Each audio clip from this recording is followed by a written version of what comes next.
Alrighty, that's it. We're back in the studio, baby. Episode, what are we at, Sula? 21 of season 2? We're at episode 21. Oh, I thought it was 20. No, sir, we're at 21. Oh, my bad. I can't count. That's okay. Counting is not a skill that you really need. That's why the television has a scoreboard, so I don't have to do it. Exactly. Scoreboard. You don't need it in sports betting. You just have to bet the number. That's all you need. So math is not important. So take that for granted, kids. Your arithmetic, you don't need it. Your phone has a calculator. It's fine. But I'm Chaz here with Sula on Last Second Covers. Like I mentioned, we are recording in the pod a little bit later than usual, which is on me. I was having birthday dinner, but I consider us to be like a baseball game or any other sporting game. Oh, thank you. I didn't mean today? to. I don't really. No, remember. it's tomorrow. Okay, I'll remember that. Thank you. But yeah, I like to say we're more like an actual baseball game. You know, they say first pitch is 7:10. They don't pitch till 7:20. True. And just like tip off, 7 o'clock, it's 7:40. True. So that's what we are, Last Second Covers. But we have a good show in tune for today. We have our Last Second Covers of the week, as always, as we do in this betting podcast. We are then going to move into baseball because there's a lot of situations stirring up with what's going on in the MLB. And actually, I'm looking at our agenda notes. I thought that there was a situation in the clear, and apparently it is not. So we'll touch on that. We'll then move into the NBA bubble, where we have the playoffs finally starting out and about. We'll move into our rumor mill, as we do, discussing the hottest rumors and discussions going on in sports. And then to wrap things up, we will move into our bottom of the barrel, our worst of the worst in sports, with a pretty fun connection to things going on in baseball. So we'll wrap it all up. Make sure to stay tuned to the end of the episode to catch that. But that's what we got in store. So Sula, before anything, why don't you kick off? Why don't you just tell us a little bit? How was your trip to Acadia that you had last weekend? It was really cool. I'm pretty sure I told you already, but Acadia in Maine, we know that. Mm-hmm. We live in the Northeast. Right now I'm in Connecticut. It looks exactly the same. Yes, there are more trees. There are more elevated surfaces and more water. However, green on blue, pretty similar. You don't like to see more green than blue sometimes, or more blue than green? Listen, it was beautiful. Don't get me wrong. Like I just like complaining about shit, but that you do. Yeah, but I mean, it was essentially this. I could have gone 30 minutes from my house instead of 7 hours, is all I'm trying to say. Yeah, well, that's the Northeast, just like you said. But Maine, cool spot. Portland, really nice. I enjoyed Portland. And not the Blazers Portland. Not the Blazers Portland, but from our friend Ish, who has been to both Portland, said pretty similar. So, like the people at least. Well, now you know. If you're on the East Coast, you have to go to Oregon. You could just stay in Maine. Exactly. Same experience. But you actually, get lobster rolls there. Oh, that sounds pretty good. Yeah, I'm not a fan of lobster rolls, but that's okay. Oh, that is a hot take. But we'll move into it, though, because we talked about Portland actually goes pretty well into what your last second cover of the week is. Why don't you touch on, I don't know if you even watched this game, but I'm sure you bet on it. What did you see as the last second cover here? Well, it was, I did not watch this game, but it was the Memphis Grizzlies and Portland Trail Blazers for the play-in for the 8th seed. As we know, Memphis Grizzlies were not doing so hot in the bubble. I think they were finished 1-7 in the regular season bubble. I think 2-6. 2-6. And then we know the Blazers just absolutely on fire. You literally couldn't stop Dame. Granted, CJ McCollum playing with a broken bone in his back, which is pretty awesome. Love to see guys just play. Well, I mean, you kind of love to see it. You kind of you kind of cringe every time he moves, but like you like the toughness. So the spread for this game was 6 points. And actually in the fourth quarter with 6 seconds left, they put Carmelo Anthony at the line. They were up 4. He sinks both to put them at 6, a 6-point lead. And then, Rookie of the Year, Ja Morant just gets it, runs down the court, drains a 3 with 2 seconds left, absolutely destroying anybody who thought, okay, I'm just going to get my money back, or, I didn't lose any money, all this kind of stuff. But no, he just 2 seconds left. Because that was the one game that day I had the Blazers, actually. They would have pushed, which, again, a push might as well be a win. If you don't lose money, you're in the clear. But that's one way of looking at it. Hey, that's a bettor's mentality. Yeah. But, Ja Morant 2 seconds left, drains a three. Then they end up putting Nurkic at the line. 4-point finish, but it was a lot closer than I thought it would have been, especially how hot the Blazers were playing and how poor the Grizzlies were playing. But hey, they covered. When I saw 6 points, I thought it was shocking, but I guess not. I mean, the Grizz played with the season on the line, man. That's exactly what it was. They needed to win both. They couldn't get it done, but they got close. True. Yeah, I keep forgetting they would have had to win twice. Which is crazy. Yeah. I know, too, a lot of people were upset about the fact that I'm kind of interested in your perspective of this. They were upset that the Suns went 8-0 and still didn't make the playoffs. Yeah, I think they should have gotten a shot. Like I don't know. It's a made up season, anyways. They should have just said, you know what, Suns, Grizzlies, you play a game. We just push everything back a day. You play a game. Winner of that plays sport. I get that it was cool they went 8-0, but also like. They played like crap the entire regular season.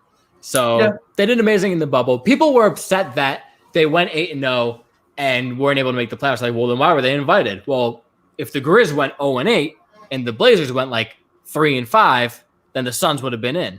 But they played their hearts out, but the other teams secured a spot. Like, that's the mathematics of it. Yeah, that is, I mean, yep, that's the mathematics of it. But I don't know. You kind of like to see people get rewarded for doing well. Like they like you said, there was really no point for them to be there then if they had to literally pull off the impossible, which they did on their end. Like they did exactly what they had to do. They just got a little unlucky with everybody else. It just wasn't in the cards. It wasn't meant to be. Yeah, I get that. I will say though, Suns just past month? I think they're my favorite team now. Is that right? Yeah, they're just a story machine, aren't they? That's all it is, man. They played well in the bubble. That's all they've got for them. Some other stuff came out this week. Did you not? The Suns? Yeah. Did you not hear that clip from the No Jumper podcast with that girl? Oh, God. Yeah. Oh. Yeah, I think the Suns are my favorite team now because that's hilarious. Why don't you fill people in on what it was? Well, there was this, I guess, Instagram model, or maybe she's just a girl. I don't really know. I think she's an IG model. Sure. She was telling a story about how on her birthday, she blew 7 dudes on the Suns. I didn't know there's no way of sugarcoating that. I think that's probably the most PC way you could put it. Yeah. And as she said in the comments, Devin Booker went first, as he should. I mean, he's not going at the tail end. No, but the captain. Just literally, like when I heard that this week, I couldn't stop laughing. First of all, it made me incredibly uncomfortable, but like, just so funny. I can't believe that's a real thing. I know. Like what was it? It was Paul George and Roy Hibbert couldn't stand the sight of each other after they crossed swords. This is 7 dudes. 7 dudes. They're all teams. Is it team bonding at that point? All at least 6'5". Yeah, this girl is a champ. Yeah, she really is. I guess it's team bonding. I don't know when it took place. I know it was on her birthday because that's what she said, but who knows when that was. I'm not going to look it up. But, hey, if it was any time in between the cutoff and the bubble, you can't argue with results. That is – okay, so I'll give you props to that. I just got to say, I'm hoping that's not the result of my birthday, giving 7 dudes head. I would prefer not to do that, but I guess you just sometimes it's nature works in mysterious ways. I guess that's nature. My goal is not to. That is my end goal, but I don't know what's going to happen. I guess we'll know next pod. Yeah, I'll fill you in. Yeah.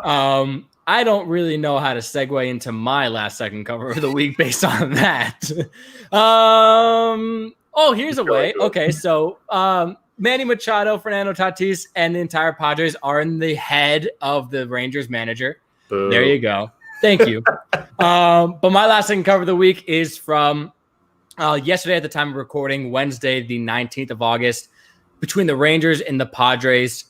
San Diego, the home team, was favored -1.5 in this game, just like every favorite is in baseball. That's the run line.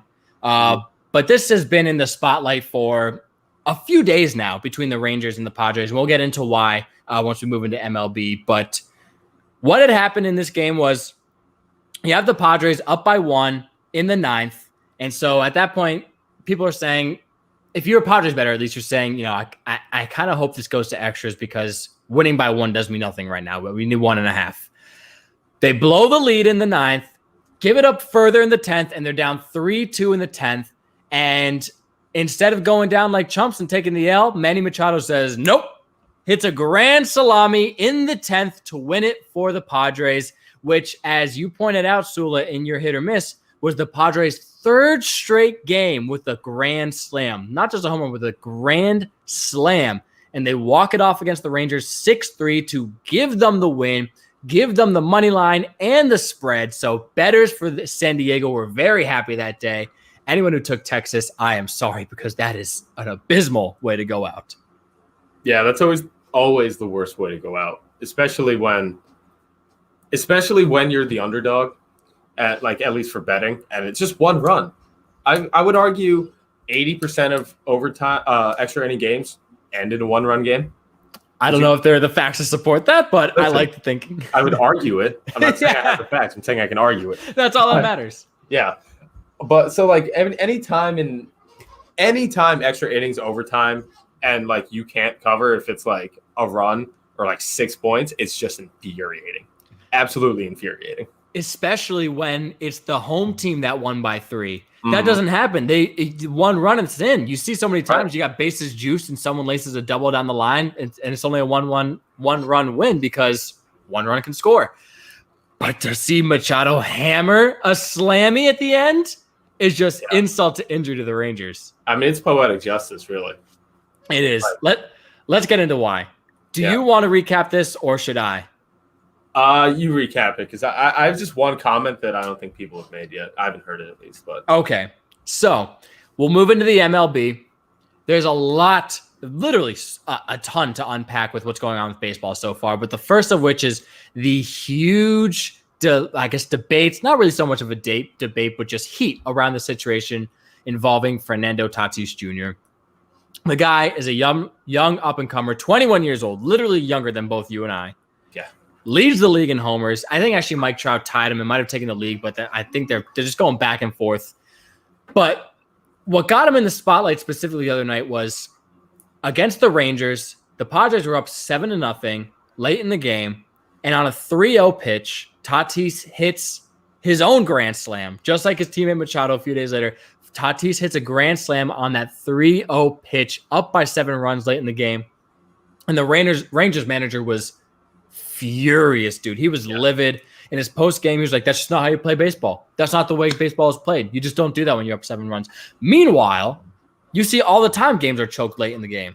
We went to a Mets game where the Mets were up 8-1 in the 8th, and they blew the game. Yeah. I mean, especially in a sport like baseball where your entire, your next contract is based off your stats for the most part. Mm-hmm. Nothing's going to help your case like a grand slam. Granted, you might have the stigma on you now that you don't follow the unwritten rules of baseball. But I've been looking at it for years. I remember once in the Little League, swinging at a 3-0 pitch, and my coach said, you never do that. And I was like, why? It doesn't make any sense. They're usually meatballs. Yeah, exactly. They're almost always meatballs. Every time it's right down the plate, it's a free hit. Why wouldn't you do it? I mean, the pitcher's not going to give you an automatic ball on 0-2, so why would you give him an automatic green light on 3-0? Exactly. I mean, these guys, I think they need to grow up. I mean, that's just absurd. Anytime in football, if you get a turnover, the entire defense runs to the end zone and pretends to take pictures. Yeah, true. You don't think the other team is pissed about that? No, they just put their heads down, shut up, and they go to the next play. Baseball's getting soft. Oh, baseball's a bunch of snowflakes. Wow. I mean, it has been soft for a while, but this is just looking bad. You have the personality already of Juan Soto, who should be like a beast in the league. He is a beast, but every time he'd grab his nuts, I thought it was the coolest thing. I laughed every time. But then the league's like, no, can't do it. You got to get him in line. Yeah. It's not the way baseball should be played. Mm-hmm. And now you have Tatis, another young superstar. hitting grand slams on 3-0 pitches, pretty much saying a big old middle finger, flip the bird to the rules. And the reaction from the managers, no, we don't do that. That's not how you play baseball. Like, shut up. He also stole third with up 6-0. That was awesome. Even better. It was the next day, too. That was such a slap in the face. Exactly. There's so much, like you said, poetic justice for the last few days for that, because the day after he hits his grand slam when they're up 7-0, he, like you said, he steals third. But in the first inning of the very next game, Will Myers from the Padres hits a grand slam. Yeah. And pretty much everyone's just like, oh, let's go. And then, again, we come to my last second cover. Third straight night, Manny Machado goes bases juiced, bottom of the 10th. Let's bring them all home, man. Grand slam 3 straight. So love it. A lot of good karma there. They keep showing the video of when Tatis hit the grand slam, and they keep showing Machado in the background looking like making this face, like he was disappointed. And everyone's like, I've heard everybody say that, like, oh, because he knows that's an unwritten rule. Like, he knows he's going to get thrown out. I think he's pissed that he couldn't hit those runs in himself. That's exactly. That's the kind of guy Manny Machado is. Like, he wanted to hit the grand slam. Yeah, man. Fuck about them throwing at him now. He is not a team guy, to say the least. He is there for the stats. I was shocked. I didn't hear one person say that. I was like, Manny Machado doesn't give 2 shits. He just wanted to hit the runs in himself. Exactly. He's like, oh, there go my ribbies. Yeah. So I loved all of it, though. I thought it was all great. Yeah. I love Tatis Jr. But I don't know if you saw, too, who came to Tatis Jr.'s defense was Trevor Bauer. He was saying on Twitter. Love Trevor Bauer, too. Exactly. Another guy you have to love, because he's all for, like, making the game fun. And he said on Twitter, he was like, listen, like, if they don't want you swinging 3-0, they should give you a good 3-0 pitch. Make it, like, tough to hit. And if anyone tells you otherwise, like, tell them to come talk to me, because, like, as a pitcher, like, you should not be let off the hook for that. Yeah. And it's what we need in baseball. And then Trevor Bauer himself was going to wear customized cleats that said none other than a fantastic phrase, free Joe Kelly. Hell yeah. For anyone who is not informed on this, Joe Kelly was the Dodgers pitcher who, what did he, beam Carlos Correa and then try to beam Jose Altuve? Yeah. Yeah, exactly. I think it was the other way around, but yeah. Yeah, he hit one and then went for the head of the other, which is hysterical considering the Astros hate tour. But then he got suspended by the league for 8 games, which pretty much everyone was up in arms of, except for the old timers. You know, like that. Again, that's not how you play baseball. You take your grudges out and, you make them hit a good pitch. Like, no. The Astros cheated their way to a World Series. They made 2 AL pennants in 3 years by cheating. Right. You have to expect this is going to happen. Yeah, I mean, I'm sure everyone expected it. In fact, everyone knew it was the biggest baseball offseason story since the World Series, or since this happened. One of the biggest bets, too. Yeah. I don't know how anyone thought this wasn't going to happen, especially with Joe Kelly. He's a hothead. I love Joe Kelly. He really is. I remember when who'd he hit? Austin Jackson of the Yankees, and just started a bench player brawl just because I feel like he just felt like it. Just because. Yeah. I love that man. He's such a character. He is. He's awesome. And so when Bauer wanted to wear the cleats, everyone was like all for it. And I think Budweiser too, unrelated. But Budweiser, if he was to set the record for like most strikeouts in the first like 5 or 6 games or something like that, they're going to make a special can for him. He didn't quite hit the threshold yesterday, and I think it's because he didn't get to wear the cleats, because the damn MLB told him if you wear those cleats, serious repercussions are coming. Which is bullshit. Everyone knows when you switch cleats last minute, it fucks up your whole day. It sure does. I think he still pitched amazingly, but he just didn't get the strikeouts. That's why Odell wears his Joker cleats all the time. Oh, I got to switch up my cleats every day. Yeah, those are sick cleats. Yeah, but then the league makes him change, and that's why he had a terrible year. Exactly. I mean, I think Budweiser should still do the can thing. I don't think I'll be able to get it. I think it's probably just going to be a Cincinnati thing. But I don't know. I'd go on the internet and try and find it. That's pretty cool. I love Trevor Bauer. He's awesome. He is. He's an awesome guy. And he was one of the first ones to like not debunk, but to discover the whole Astros cheating thing. He documented everything and became like a proponent of being like, yeah, these guys cheat. And they cheat pretty hard. Yeah. Granted, everyone does, but still. He was right. He was right. You just at least can't be so blatant with a trash can. That was so funny. The fact that it even took 3 years is hilarious. Because like when you watch the video back, it's not even close to being hidden. No, they weren't even trying to hide it. It's like dunk, dunk, dunk, dunk, dunk, dunk. They were over the fan noise. Like they were louder than the crowd. But the problem was like all the pitchers who came out and like figured it out were like lower level pitchers, like not that great. And so everyone's like, oh no, it's actually that you just suck. Right. And then finally someone good came out and said, and they're like, oh, we might have something here. Maybe they had for a while. What's that? They had a good spin zone for a while. Like, no, you just suck. Yeah, exactly. And our hitters are good, and they just beat you. Yeah. Turns out they're not that good. Altuve is having a booty sort of year. I feel like it's just Altuve though, because the offense is still playing very well. Yeah, it even sucks though. Yeah, well, they don't have Verlander, they don't have Cole, right. They don't have someone else is out too. Frankie's playing very poorly. Yeah, but Springer's also not having that great of a year. He's kind of coming back. One guy who stayed up in things is Bregman. Bregman's still doing well. But yeah, Altuve, man, it's hitting like 150 and double bunt, like we talked about last podcast. The double bunt for the out. That's when you know God is not on your side. Not at all.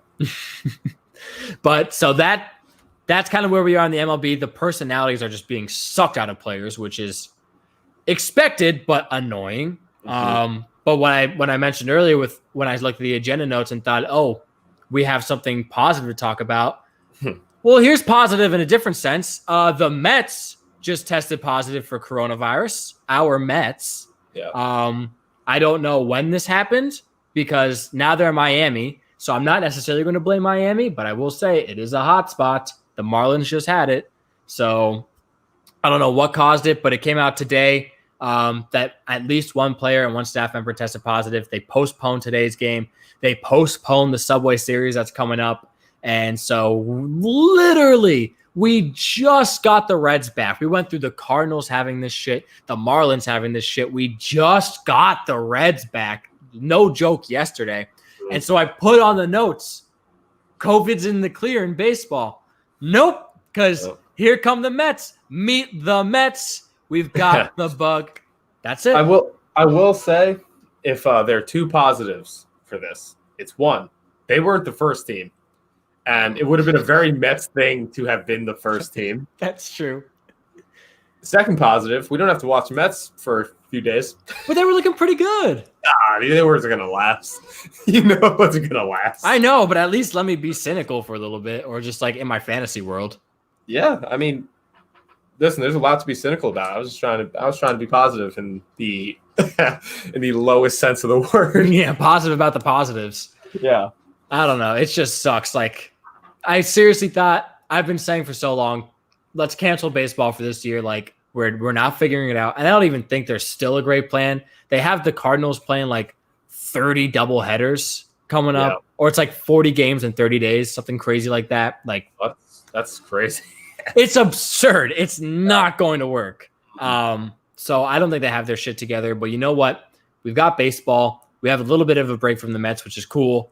So I guess we'll just take it with a grain of salt. As long as everyone's healthy and makes it out of COVID, gets healthy. Yeah. That's obviously the big concern. Yeah. Who do you think it was? That's a great question.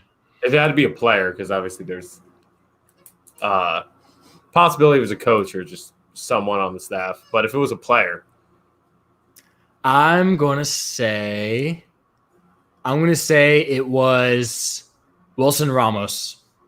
Okay. Wilson Ramos, dude, he's just so slow. That's the only reason why. He's slow. All right. I'm going to say it's because he felt like, I'm a little sick. I'm going to run even slower than normal. I watched him hit a single down the third base line. The third baseman botched it, recovered, and threw him out by a mile. Healthy people don't do that. No, they don't.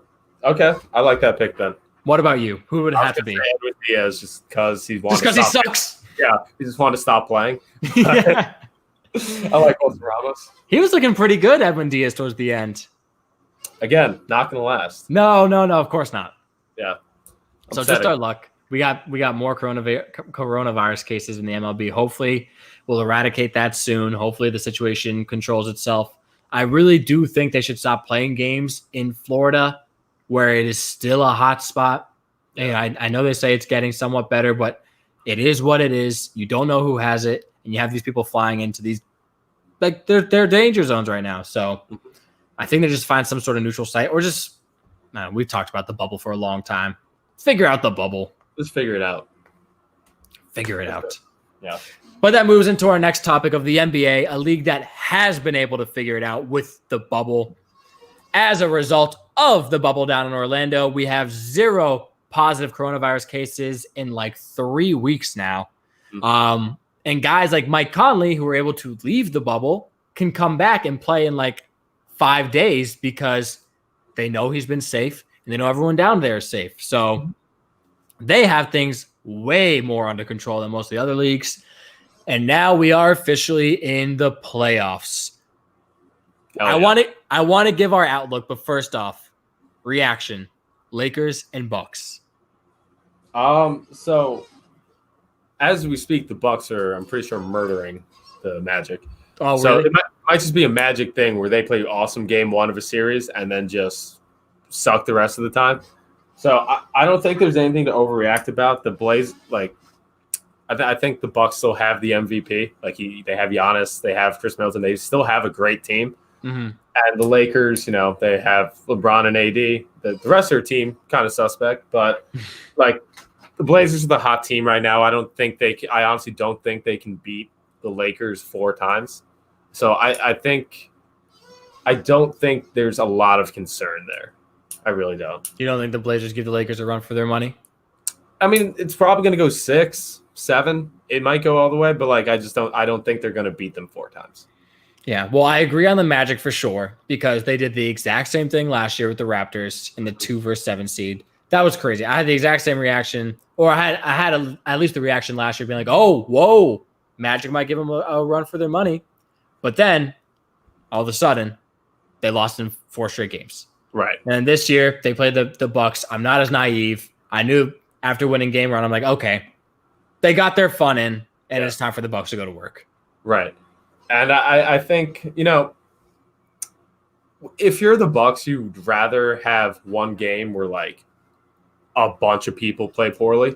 I would think, because that way, they kind of get it out of their system. Like Eric Bledsoe, Chris Middleton, and who's the other guy? Brooke Lopez, I think. Like, they all did not have great game 1s. Oh, very bad. Yeah, so you would rather them all do that in the same game that you're probably going to lose than have them all have bad games individually, I would think. Because now, if they just play okay at the same time, you're gonna roll right through the Magic.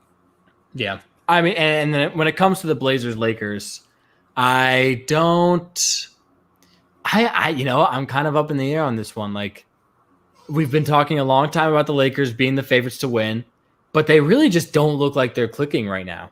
Like, they haven't looked good in the bubble, and they didn't look good in game 1 of the playoffs, and it could have been a blowout if the Blazers played better. The Blazers didn't play that well either themselves. So yeah, this could get ugly if Portland starts to catch fire a little bit and Dame time really shows up. I mean, look, I'll never bet against LeBron, but you really never know. Like, this could be closer than people like initially thought. Maybe Chuck is the right one here. Yeah. I don't think Chuck – I think Chuck's in his – he even just called out Skip Bayless for having outrageous takes, and he's just out there saying the Blazers are going to sweep the Lakers. Get the fuck out of here, dude. You never know. We got game 2 in just a little bit. You're not going to sweep the Lakers. Probably not. Like, they're just not going to do it. He's calling Carl Kuzma. Like, he's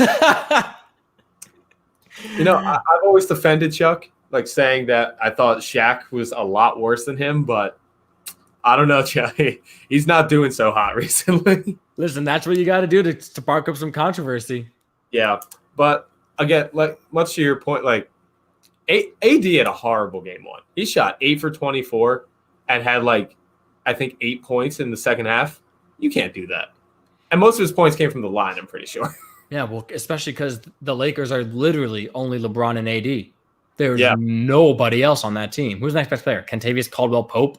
Who went 0 for 9. Yeah. Pretty par for the course this season. Alex Caruso, not going to get it done. Dwight Howard, I mean, come on. Only make was a dunk, which was a pretty sick dunk, if I can say so. But he's a weird-looking guy, Alex Caruso. He reminds me of Steve Blake. Remember him? That's a good comparison. I don't necessarily know like player profile, but he looks like Steve Blake.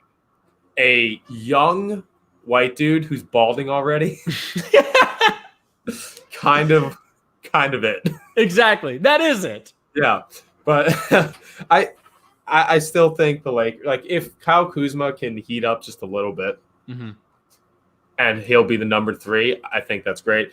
Dion Waiters only played 1 minute. Like they got shooters. J.R. Smith is there. Like Dwight Howard was getting in massive foul trouble early. Like if they can just buckle down, I think they'll be fine. Yeah, well, let's find out. But I want to get some predictions for the rest of the playoffs, at least for the first series that we have, because by the time we podcast next week, we'll be in probably at least the tail end of the first round, or we'll be in the second round. So we have obviously 8 matchups. You have in the East, you have the Nets Raptors, Sixers Celtics, Magic Bucks, and your Heat with the Pacers. Yes. And then in the West, you've got the Thunder Rockets, the Blazers Lakers, like we just talked about, the Jazz Nuggets, and the Mavericks Clippers. So I want to get perspective on what you think will be the easiest landslide of a winner, what you think will be the biggest upset of a winner, and what you think will be the tightest series. So let's start. What your opinion is on the easiest winner of all of them? The Raptors are going to just mow through the Nets. Oh, you think so? I mean, they have been. They're up 2-0, right? Granted, yeah. A little close, but like it was super close, man. It was 3 points with just a couple seconds left. Yeah, but like they're not going to win a game. They're going to get swept. The Raptors are going to sweep the Nets. Like the only other team I can see sweeping somebody is the Celtics sweeping the Sixers, but I wouldn't be shocked if the Sixers grab a game. Like the Celtics take a day off. I might be surprised if the Sixers win a game, because without Ben Simmons, dude, they have not looked that good. Yeah, I told you. If you're going to trade someone, trade Embiid. Can't win with the man. Well, I don't know if that's an Embiid thing, because I don't know if Ben Simmons would be doing great without Embiid. I think he does, generally. I think he has a pretty good record without Embiid, because I remember last season, at least, they went on like a 10-game winning streak without him. Well, I will say I'm surprised that Embiid isn't able to really, really take over these games, because the tallest guys on the Celtics for him to go up against are Robert Williams and Daniel Tice, which is Tice like is thick, though. He's thick, but he's not big. You know, he's not like tall. Right. Embiid should be able to just literally put the ball in the basket over him, and he's just not. Embiid's like he's too timid. Like he doesn't want to be aggressive down low. Like whenever inside the NBA, Shaq screams about it all the time. It's like this guy needs to be more aggressive. He's a huge man. He needs to like use his body, back people down, and he tries to be cute. He like tries to show you how good he is, and like he tries to do like all these different movements. And it's like, dude, just put the ball in the basket. Like you can do it. Your team will do better. I'm pretty sure he has his contract. He's getting his money. Like, just do what you're supposed to do. Yeah. Well, it doesn't help when your best guards are Shake Milton and Josh Richardson. Josh Richardson's been looking actually pretty good in the bubble, but Shake Milton, like they actually hate each other. So yeah, doesn't help there. Doesn't help at all. No. But okay, so you say Nets Raptors are going to be the biggest landslide. I'm going to say there are no sweeps in this series. And I'm going to say that the Bucks are going to be the runaway in this one. I know we just talked about it. Magic got their fill in game 1, but I really don't think after that game that anything's going to happen. I think it's going to be the same thing as what happened with the Raptors, where they said, "Oh shit, we gotta play. Like this isn't going to be a runaway." Now I think you're going to see Giannis. I think Chris Middleton's at least going to step up a little bit, and I don't think. I'll give props to Vooch, because Nikola Vucevic has been looking pretty darn good. Yeah, he had 35 in game 1. Yeah, and he's got, I think, like 23 now as we do our podcast. So he's a great shooter, but that's really it that you have on the Magic. I mean, no one else is really that impressive. Aaron Gordon's good, but he's always got like some sort of injury. And Aaron Gordon is like the most athletic person you can put on a basketball court, and like he looks like he knows how to play basketball. Because he has no fundamental skills in the slightest. No. He's Russell Westbrook with a lot less basketball ability.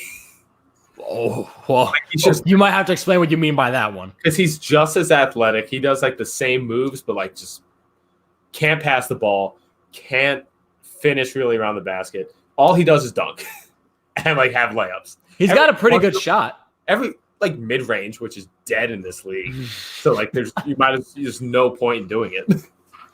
Yeah, listen, I'm not going to advocate for Aaron Gordon that much. I think he's great, and like you said, in the dunk contest, but he's fine. He's not going to put you over the top. He's a good supplemental piece, but yeah, I think this is it for the Magic. They got their game one. I think it'll be over for them. But all right, so you say Raptors, I say Bucks. I think that's a pretty inevitable next round matchup, or like Eastern Conference Final, we should say, because they're 1-2.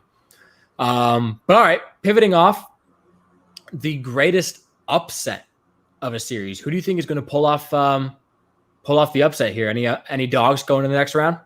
I don't have any dogs going to the next round. I'm pretty chalk with that. But if someone were to upset, I think you're going to look at me sideways. I'm going to go with the Mavericks upsetting the Clippers. I don't know. That's what my pick was going to be. Okay, great. Yeah, I thought you might go with Blazers. So, but the Mavs and mainly Luka. I put a troll tweet out last night. It didn't get any bites really. I liked it.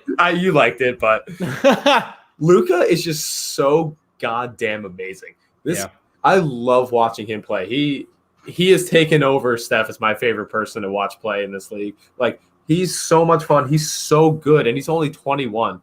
Like, and the Clippers, if Patrick Beverley's not on the court, they like don't give a fuck about defense. And if you're playing the number one rated offensive team in the league, you're gonna have a lot of problems. And if it wasn't for that one really bad third quarter where I think the Mavericks only scored 18 points, they possibly have game one too. I know. Yeah, they were like flustered after they lost KP. But that was my same pick for the same reason. Like the Clippers, I thought the Clippers going into the playoffs were my team to win it all. I said the Clippers are going to be the winners here of the finals. I'm not going to take the Lakers. I'm not going to take the Bucks.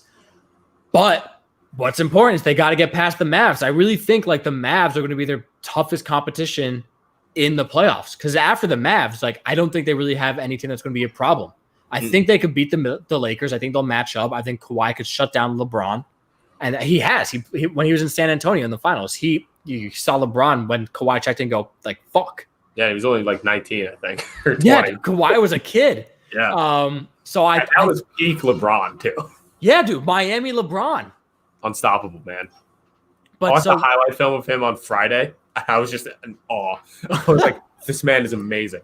Well, now he's just kind of like chugging along, like, just casual triple doubles. Yeah, he gets things done, but sometimes it doesn't look as pretty. But he's still a beast. Yeah. I'm not gonna slander LeBron. He's still a monster. Yeah. But I think like the Clippers, once they're past the Mavs, I think it'll be more or less a cakewalk for them because they could shut guys down. But like you said, they're not playing great defense right now because the little pest of a guard of Pat Beverley, who I have gone on record saying I hate. Yeah. But he plays great defense. He's just like Marcus Smart. He will swarm you with the ball and just like Velcro onto your shorts. Yeah. So like that is such a huge help. And when he's not playing, it's a big miss in defense because Reggie Jackson's not going to get it done for you there.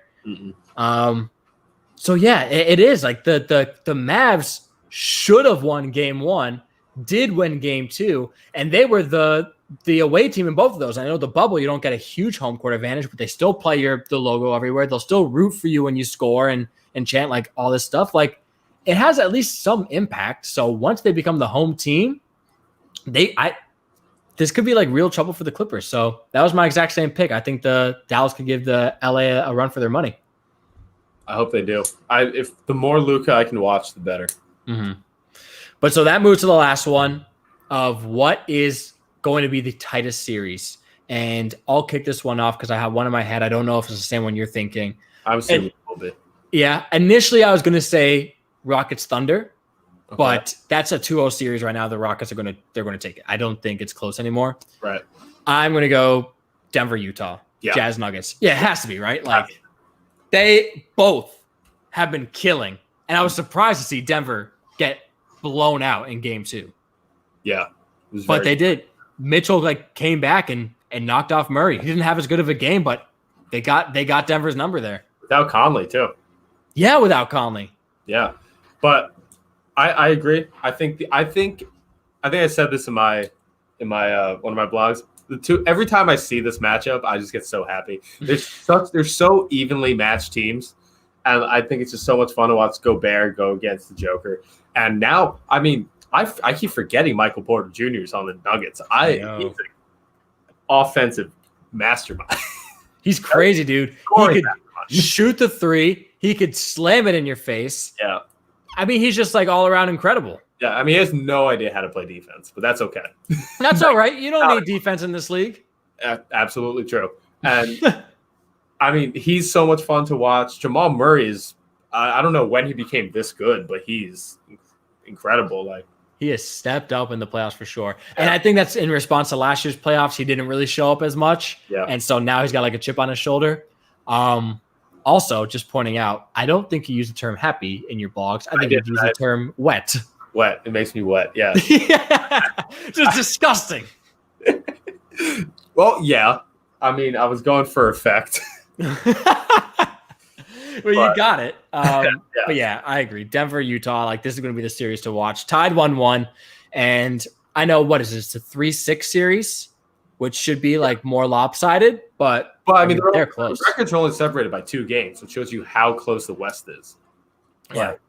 At 3-6 in the West means nothing because you basically have the same record. Right. 1 through 7. Well, I shouldn't say 1 through 7, like 3 through 7. We're all very similar. And then even 8 through 10, again, all very similar. We saw the play-ins, and then the Suns are almost there. So West is not the East. I think that's just the fairest way to put it. That is fair. Yeah. But real quick, I don't know if we're getting off NBA. My Heat, they're the dark horse. I know you said this, I think, last week or 2 weeks ago, but goddamn, do they look awesome. They do. I have nothing to knock them for. Like, I thought they're going to lose game 2 today. Yeah, you had in your hit or miss. I thought the Pacers were going to have like their own sort of revenge game today, but they got kind of close. Duncan Robinson is just like the greatest shooter in the bubble right now. I do not like Duncan Robinson. Why not? Is it his face? Yes, it is his face. He looks so punchable. Yeah, I know. He looks like he should play lacrosse. Yeah, he really does. Put him in the PLL. Yeah. But, hey, he can shoot the ball good, and I love that man. He went 6 for 6, I'm pretty sure. Or at least started the game 6 for 6. Yeah, it was stupid. It was frustrating because I took several Heats players in my fantasy, and none of them were named Duncan Robinson. Really? Yeah. A lot of money, or you just don't believe in him, or you don't like him that much? I just don't like him. And he wasn't doing that great fantasy-wise beforehand, and then all of a sudden just turned it into a superhero today. So, haha, fantasy is funny. Just take my money. Also, before we get into our ad, one thing about fantasy. You know what's some real bullshit? What? In baseball, you know how they're rainouts and they postpone to other days? Yeah. If you have a lineup of players that are in those games, after the game locks, you can't sub them out for players who are playing the night games. So the game started or did not start? It got rained out entirely. The game started. Frankly, it doesn't matter, but the game started. I don't even think they threw a first pitch. I think it said first pitch was locked, so they locked the time. Oh, that's stupid. And they didn't even play. But even still, if they threw 2 pitches, yeah, I'd be like, no, call the game. But no, I don't think they threw a pitch. I feel like if it was before the 5th inning, you can sub them out. Because isn't that when a game becomes yeah, 5th inning. Yeah, that's stupid. You should Karen them. I will Karen them. I already have my email drafted out. I have my wig ready to go. I'm going to get up in someone's face. DraftKings and FanDuel. You got to borrow some earrings from your girlfriend. Exactly. Yeah. So that just grinded my gears because you put money on the line and then you pretty much get a no contest immediately. Just take it. Yeah. You're going to fuck me to at least buy me dinner first. So that's all I'll say about that. And then with that, we'll move into our ad read for one of our favorites partners here at Shredder Sports. It is PointsBet. So we talk a lot about betting, obviously, on this podcast. If you think you know the game yourself and you want to make a bet of your own, there's really no better place to do it than on PointsBet. It's one of the most unique and innovative legal sports book that's here in the United States. And that's all thanks to its unique twist on sports betting called points betting. And what points betting is, it's a high risk, high reward form of betting where when you make a bet, it's not like fixed odds where if you beat it over under, that's it. It's just beating the number. In points betting, you're either rewarded or docked by how right or wrong your wager was. So you can win or lose more and more depending on the outcome of your wager. So like I said, if you're right by a lot, you'll see your winnings start to pile on and skyrocket. So if you're ready to bet on yourself using PointsBet, make sure to go to straightupsports.com/pointsbet. Again, I'll put the banner here so you all know, straightupsports.com/pointsbet. And if you're in New Jersey or Iowa, and you sign up using our code SU Sports using that URL, you could register for 2 risk-free bets worth up to $1,500. So some free chances there to play on PointsBet. Make sure you hop on that offer while it's there. Again, straightupsports.com/pointsbet. We love using PointsBet ourselves and just betting on ourselves. So that's it for our betting plug. We'll move into our rumor mill now. I don't know, Sula, do you have anything spicy on the stove that we should know about? So what I got is coming out of the New England Patriots camp. Quarterback situation, not close, because Jarrett Stidham has thrown 7 interceptions in the past 3 days of practice. Oh my God. That's 7, like the amount of dudes that girl blew on the sun. It's a lot of picks. So apparently Cam Newton is just absolutely running away with the starting quarterback position, which, I mean, I knew he was going to get it, but I didn't think Jarrett Stidham was just going to hand it to him like this. Like, what are you doing, dude? Everybody in the camp, everybody on the team has been saying for months how, oh, no, this Jarrett Stidham kid, like, he can sling it. He throws a good ball, yada, yada, yada. It's just proof that everyone's just been lying. You're just on the team, and no one wants to be mean to you. Well, no, maybe they're telling the truth. He can throw a tight spiral to the corners. Dude, if you're – to the corners. If you're in the NFL, you better be able to throw a tight spiral. That's what I'm saying. I know a lot of them can't, but, like, come on. That should be bare minimum for a quarterback. I agree. That's crazy, though. I didn't think that's I didn't think it'd be so lopsided. I was ready to get on his bandwagon, too, and then this stuff like this comes out. Like, now I definitely have to root for Cam Newton. I know. Sucks. Which must suck for you. You hate Cam Newton. Hate Cam Newton. Listen, have fun. His hats are so stupid. Like fashion. Fuck fashion. Like, high fashion. The only way, like, those are the kind of hats that I would wear to, like, if I'm going to get, like, shit-faced somewhere and, like, just to look like an asshole. Like, he does it because he's like, no, this is awesome. I can't argue that there. Bothers me. I can't believe Jarrett said was throwing the ball so poorly. I love that reference to the amount of dudes that girl blew. That was perfect. Perfect number. 7-1. Well, I have one in terms of 7. This is actually also in your New England town. We go to Boston, and it is in terms of baseball. Apparently, the Red Sox are considering moving JD Martinez, who obviously is one of, if not their best hitter, I'd say one of, but he has unbelievable numbers. And the reason for them looking to trade him, even after signing him to a big deal last offseason, not this previous one, but the one beforehand, is because the Red Sox are deep in the gutters. They are in the cellar of the standings.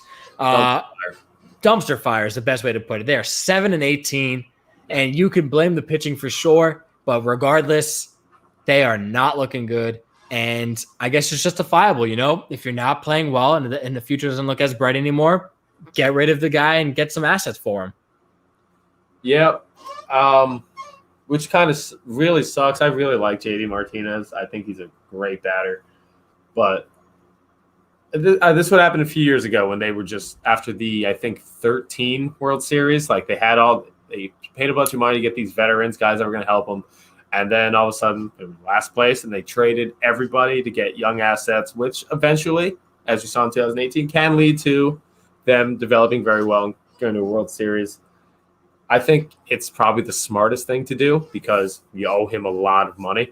Mm-hmm. But it's going to be sad to see him go, especially when Mookie just left and David Price left. It's going to be sad to see him go. But I mean, I still think their young guys in the core are still very good. So if you can just get a little depth, especially in the bullpen, I'm pretty sure I saw a stat that said through the same amount of innings, this season, I think a week ago, the Red Sox gave up more runs than Pedro Martinez's entire tenure with the Red Sox. Wow. Yeah. Which was like 3 years. Can I go on the record saying that's probably not good? Yeah. No, I'll give you permission to do that. I was stunned, absolutely stunned when I saw that stat. I was like, yeah, okay, I know Pedro Martinez. Every 5 games he pitches, they were through like 18 games, and they gave up more runs than he did his entire time there. That really is shocking. That's just terrible. That's a fun fact. Maybe not fun for you, but that's a fun fact. That's not fun. That's not fun.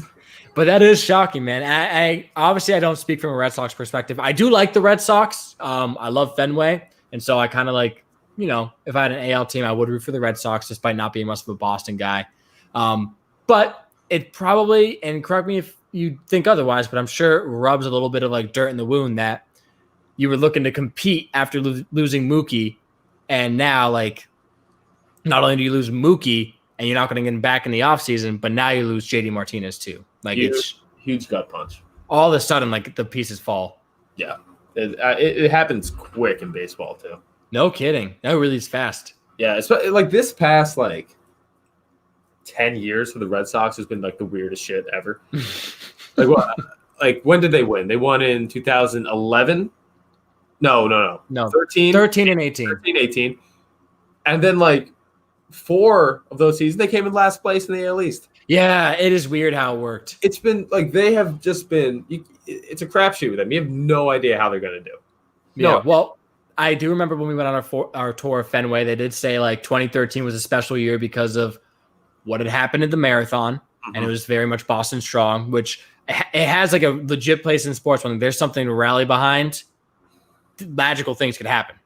I thought that was the season before the marathon bombing. I'm almost positive they came in last place the year that happened. You'd have to fact check me on, but I don't think so because he made a point of saying it on the tour. Okay. He was like, they rallied back for the city of Boston. Okay. So we'll have to see. 13. Okay, I guess you're right. But yeah, that's just shocking the way it is. And then you see like it really is just crazy. All of a sudden you have teams like the Padres who out of nowhere, they've been in like 4th and 5th place for years. And now they very well could take first place right here, right now. Yeah. I mean, they're on fire. Their whole team is sick and they're young. But actually that goes pretty well into our bottom of the barrel because our bottom of the barrel for this week is back on the topic of Fernando Tatis Jr. We're going to talk about the worst unwritten rules in all of sports because there are a lot of shocking things that you can't do, that you quote unquote can't do because it's just, it's a cardinal rule. It's the way the game is played. If I can quote one of my favorite movies, it's not illegal, but they're frowned upon. Masturbating on an airplane. Yes, exactly. Perfect. So I'll kick it off with one of mine. I think it's a really dumb rule that in baseball, I won't take the fruit of Tatis swinging on a 3-0 pitch. I'm going to say in baseball, though, I think it's dumb that if you're up by a considerable amount, not even like a certain number, but if you're just up by a considerable amount, you can't steal a base anymore. You're just not allowed. It'll hurt the other team's feelings. Yeah. Would have thought, come on. Would have thought feelings would have to come into play while playing a game. Honestly, there's no crying in baseball. They literally have a quote about it, and then you're gonna be, poo-hoo, like. True, yeah. Oh, there's still a base on me, but they're up by 6 runs. Like, I don't feel good anymore, coach. Do your fucking job, dude. Yes, don't let it get to that point. Yeah, I mean, it's absurd. I a lot of this is gonna be baseball. I'm pretty sure, just because. Yeah, they're the only sport dumb enough to have so many. Like, there are so many unwritten rules in baseball. I mean, you should be able to steal a base whenever you want. Yeah, pad your stats as much as you want. All I'm saying is like, too, like if we're watching like a Mets, I don't know, Cardinals game or something, and the Mets are down like 10-0, and the Cardinals steal a base on them, you know what I say? I don't say, oh, that's dirty. I go, fuck you, Mets. Like, you shouldn't have let it. You just look just awful. So I blame my own team. I don't blame the opposing team. Also, it's sports. It's entertainment. You're entertaining the fans. This is good for the fans. Get like some rivalry going. Yeah, think of the fans. Like, this is, you don't want them to play like babies. Yeah, no, not at all. So that's one of mine. But what about you? Is this sticking on baseball? I could. Yeah, I'll stick with baseball. Do your thing. I'll stick with baseball. I'm going to go with, granted, it is a little bit of a dick move. I get it, but it's bunting to break up a no-hitter. Like, I get it. It's a no-hitter. It's pretty exciting, but the fact that, like, what, is the batter supposed to help you continue to get a no-hitter? No, this team should do whatever they can to get a single base runner. And if your best chance is to bunting the ball because the guy's fast, yeah, you should definitely bunt the ball. Yeah.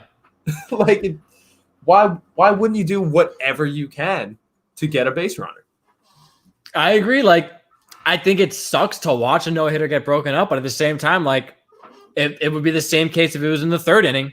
Yeah. You know, like, why should he be forced to take hacks if his thing is bunting? Right. Exactly. It doesn't make any sense.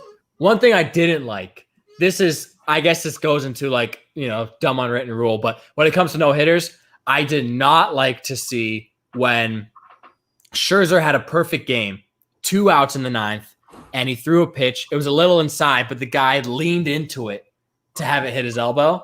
Well, leaning into a pitch is just like dumb.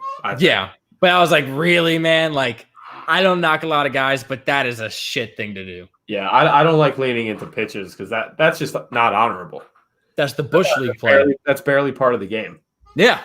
Like, so it's part of the game to steal a base, to bunt the ball, to swing 3-0. Like, it's part of the game. I can't disagree with you. Yeah. So, okay, so that's one. What else do you have going on? I'll take the low-hanging fruit, and I'll do this swing on 3-0. Only because, like, I think I said this earlier. Every single time it's a 3-0 pitch, I say to myself, why would you not swing it? It's going to be a fastball dead down the middle almost every time. You know what's happening. Very rarely do you know what the next pitch is going to be. So if you know, take advantage of it. I can't disagree. Well, again, going back to feelings. What, you're going to hurt? You're going to hurt the 33-year-old dude's feelings on the mound who's making millions of dollars because you swung at a pitch? Get the fuck out of here, dude. Seriously. Make a good pitch. Yeah.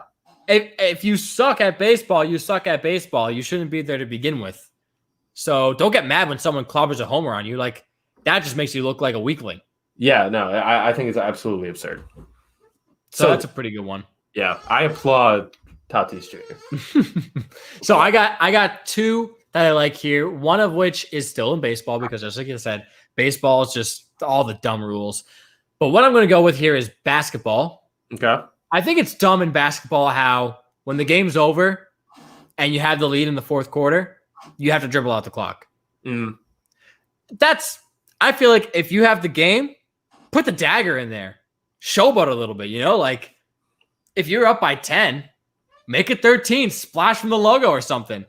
And then whenever guys do take that shot, and whether or not they make it or not, the other team always gets so pissed. Yeah. Like, I know it's sportsmanship, but why do you have to dribble out the clock for 24 seconds? Yeah, I kind of agree. The only, like, I don't care about the game. Like, sure, if you want to do it, go for it. Because I've also seen a few times where someone gets a fast break, like a steal, and they go to lay it up, and the guy just absolutely decks them. Yeah, exactly. But I would say, because then if you make the shot, the clock stops, you got to do this. Like, just get out of there. I'm sure they're done. They've been playing for 2 hours. Like, I'm sure they just want to get out of there. Yeah. Like, if you dribble it out, you get out of there quicker. That's kind of how I always looked at it. I would just like to see a splash at the end. Yeah. Put on the show. I think it'd be very funny if they just pulled up from half court. Like, Chris move, splash. But so that's one I had, and the other one I have in my snake is going back to baseball. I think it's so dumb that you're not supposed to bat flip. You're not supposed to celebrate your home runs. You're not supposed to celebrate a big strikeout. Like, you did your job, you round the bases, and you get back in the dugout. You robot, like, you did your job, get back in there. We don't want to show you the human side. Right. Get back in the dugout. Like, no, come on. Come on. But again, like I said earlier, a guy in the NFL gets an interception, the entire defense runs to the end zone to take a fake picture. Like, you just have a slam dunk in basketball and you like pose a little bit. Like, why shouldn't you be allowed to bat flip in baseball? Yeah. And I remember one of the best moments come from bat flips. You have Jose Bautista with the epic bat flip in the playoffs. Yeah. Cespedes with a bat flip in the playoffs, which was dope. Yeah. And then I'll never forget, as a Mets fan, like, Asdrubal Cabrera in the 2016 regular season towards the end hit a monster shot to win a comebacker against Philly in like a crucial game to get him into the playoffs. Did a huge bat flip, and the very next game, the Phillies launched at his head. Mm-hmm. Yeah. It's like, are you kidding me? Yeah, like, it's really not. I don't know. Just get over it. You lost. I agree. I guess it's just that competitiveness that they have, but like, not a great excuse to throw a 90-mile-an-hour hard ball at someone's head. No, pitchers are some of the softest people in all sports. Oh, yeah, for sure. They're also crazy, though. Yes, they are. Scherzer, Chris Sale, like, they're out of their minds. Yeah, telling you to go fuck yourself as they pitch the ball to you. Yeah, I'm pretty sure he's telling himself to go fuck himself. I think he's just telling everyone, fuck off. Yeah. Yeah, I mean, pitchers are psychos. But those are my three. What do you have as your last poor unwritten rule? I'm going to go to golf. Oh. And in golf, if you're on the green, it's very frowned upon to like walk in someone's line for the putt, which like I truly don't understand in the slightest. Like, if you walk in between the ball and the hole and like you step in front of the ball, someone's like, you just walked in my line. It's like, sick. People have been walking on the green all goddamn day. What? Move the ground just the slightest bit that your ball's gonna like all over the place. Like, it doesn't make any sense. Is that what they're afraid of? That's my only guess. No one has been able to explain it to me. Like, it doesn't make sense. I've done it before, and someone's been like, "Dude, you walked in my line." I was like, "What?" Like, so now I always like walk around it. But like, if you do that, and like that happens to me, who does not golf seriously. Mm-hmm. Like, I don't think anyone's done in the PGA because it's an unwritten rule. Like, if you did that in the PGA, someone would lose their fucking mind. I'm sure. Like, it just truly doesn't make any sense to me. It doesn't affect the putt in the slightest. I mean, dudes walk in front of their own ball all the time. Listen, all I'm saying too is if you're talented at golf, you should be able to putt around anything. You play it where it lies. You saw, Happy Gilmore. Yeah. That's right where it lies. Yeah. He had to go over a car, a watchtower, everything. Had to hit it off someone's foot. That was shooter. Yeah, do it. Yeah, you got to do it. That's the rule. Yeah. So I'm sure Tiger did it out of the water one time. Did he? Yeah. Wow. Yeah, it was on like the edge of the water on like a lily pad or something. I don't remember. Oh, how precious. It was something stupid. But yeah, any honorable mentions you could think of? Also in golf, talking during someone's swing.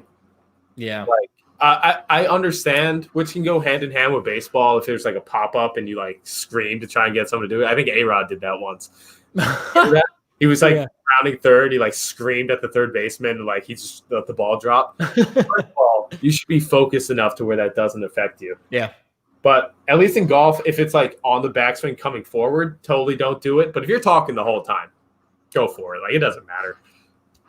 Yeah, be in the zone. Yeah. Maybe it's me. I like noise. Mm-hmm. Like when I go golfing, I play music and I like calms me down, but I don't know. I think that many people consider that crazy. Probably. Well, it depends. Cause like there are other people playing music. They're all like, low 20s drinking on the course like I do, but there you have it. Like the old timers definitely not for it. No, God, what is that in your ears? Get it out of there. Oh no, I bring speakers. Fuck that. Oh my God, really? I don't play it loud so like other people can hear me, but like cruising around the golf cart, just like playing some music, it's great. That's pretty nice. Yeah, it's so relaxing. I love it. Not bad. Oh, I have an honorable mention. It is in football. How it's like frowned upon when you go for it on 4th down when you have a lead. Mm-hmm. People just don't like it. I think, again, it's soft. It's 4th down. You have the ball. If you want to keep the ball in your hands, why wouldn't you? Why wouldn't you put the dagger in? I agree. If it's like 4th and 1, 4th and 2, and you can like end the game with it, go for it. Of course. Why would you want to give the other team a chance? I couldn't tell you. And you risk it if you don't get it. Yeah, exactly. It's your own risk. Like there's a sportsmanship so stupid. Yeah, it definitely can be. But yeah, so guys, that's our time. I've been Chaz here with Sula on Last Second Covers. We record, of course, on Thursdays on our YouTube live stream. So if you check that out, thank you so much for doing so as we went live. Please just be sure to subscribe to our channel so you stay up to date on every time we go live and we have our streams going. If you caught this on our podcast, whether it be Spotify, iTunes, Stitcher, Google Podcast, you name a major podcasting platform, we are there. All we ask is that you drop a 5-star review and comment something that you liked about the show so that we know what to do moving forward and give you guys the best sort of content and discussion. But guys, thank you so much for tuning in to this week's episode of Last Second Covers. We will be back next week with some even spicier takes, some good sports betting beats, bad beats. We'll see. But thanks again, guys, for tuning in. We'll talk to you next week. We love you. Stay safe, and see you then. Later.